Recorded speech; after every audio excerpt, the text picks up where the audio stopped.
before we came, it was Isaac was doing speech at school. It was once a week. So I think that was part of, oh, it was twice a week? Are you just doing once a week now? Mm-hmm. Okay, it's once a week now. I guess it was twice a week. But the problem was I didn't know what he was studying, like what they were working on. And so occasionally he would bring home things from speech that he'd say, hey, Mom, we need to work on this for speech. And so then we would work on it together, but I just wasn't very involved in knowing what was happening. And we did meet with the speech teacher, I think it was just once a year.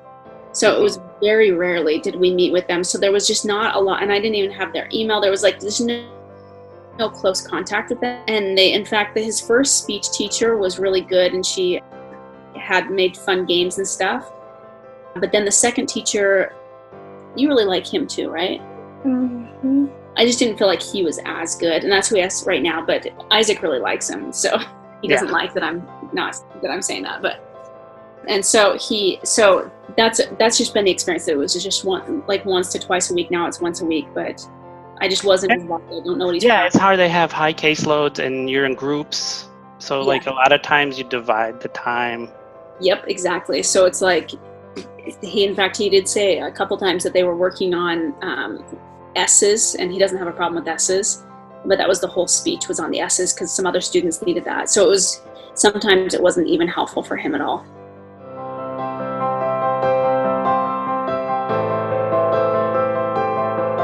I feel like doing it online, it's convenient.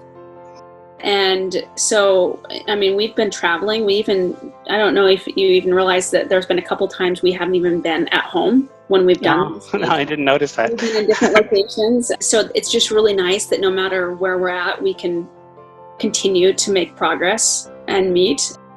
And so that his speech isn't ever interrupted, And so I think that for me, the biggest thing is convenience with the online. And I feel like at first I may have been slightly hesitant that it was as good as like in person.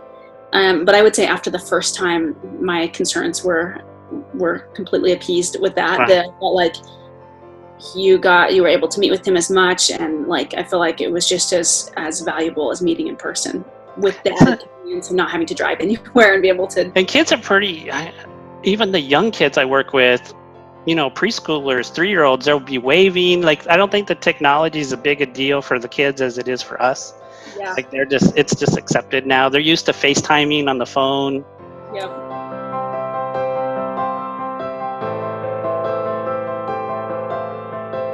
I would say not to make the same mistake that I made, because the earlier that you can get it taken care of, you want to avoid them looking like a grown-up but not being able to speak like a grown-up, because when they're younger it's kind of cute. The sooner you can fix it, I think it's easier for them when they're younger in some ways. So the sooner you can fix it, the less in their like consistently they've been practicing and doing it the wrong way. So like help them fix it earlier is what I would say. If I could go back, I would have done it earlier. Okay, great. That's it. That's all. All right. All right. You ready? Thank you. I appreciate it. Yes.